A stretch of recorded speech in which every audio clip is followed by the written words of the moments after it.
Hello students, welcome back to the online classes. Today I am going to revise poem number 5, Amanda. Okay, the poem Amanda.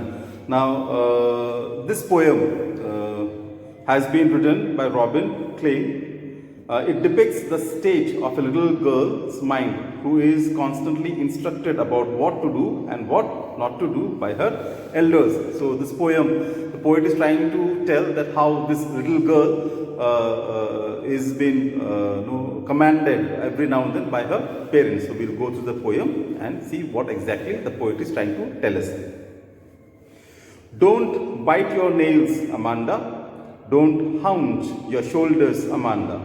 Stop that slouching and sit up straight, Amanda. So the parent, in the beginning itself, the parent is trying to order the child, trying to discipline the child when this girl, Amanda, bites her nails or sits hunching back, not sitting straight. So the parent is every time telling her not to bite, not to sit, not to do this kind of things and all. No? So every time not. No? That is what the parent is saying. There is a languid emerald sea where the sole inhabitant is me, a merry maid drifting blissfully. Now the girl is imagining that I am all alone. I am like an island which is isolated in the sea, in the ocean, and where no one is there to command me. There is no one who can tell me do this or not to do this or not to do that. So she feels that she wants to be in an island, isolated. Did you finish your homework, Amanda? Did you tidy your room, Amanda? I thought I told you to clean your shoes, Amanda. Again, she comes back to the present, and again the parent is telling to tidy her room, clean her room, polish her shoes, keep her bed in a proper order. I am an orphan roaming the street. I patter soft dust with my hushed bare feet. The silence is golden, the freedom is sweet. So the child again goes back to the imagination, and she feels that she is alone, she is orphan, she does not have any parents, and she is walking in the street by herself.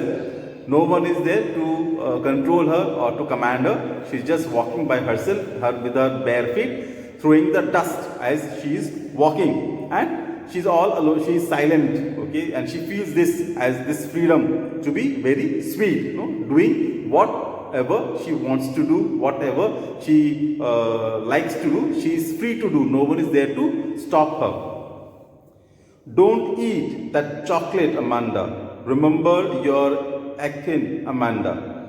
Will you please look at me when I am speaking to you, Amanda? Again, she comes back to the present and finds her parents scolding her, shouting at her, telling her not to eat the chocolates, to listen to her and look at them when they speak to her, when they talk to her, to look straight in their eyes.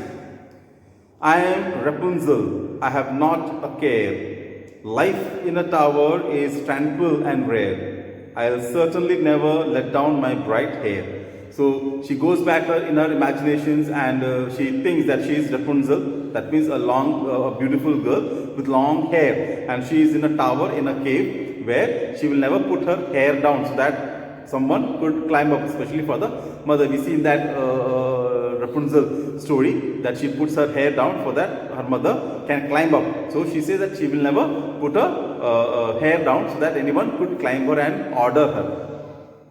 Stop that sulking at once, Amanda. You are always so moody, Amanda. Anyone would think that I nag at you, Amanda. So she feels very bad. She is very upset. So she just simply sits there and makes faces. So mother is scolding that don't make such kind of faces. Otherwise, people will think that she is being scolded. She is being shouted at. So don't make such kind of faces. Now the poet is trying to tell that the parents should be very, very sensitive. He says that parents should be very, very sensitive. They should understand the feelings of a little girl, and the poet is trying to convey the fact that she does not like being ordered about. The child does not feel like to be ordered about, whereas he says that the greatest wealth of a child is freedom. That means the child should be give some freedom to do about whatever the child want to do. So the parent should not become a hindrance by saying not to the child. I believe you have understood the poem. Thank you. Have a nice day.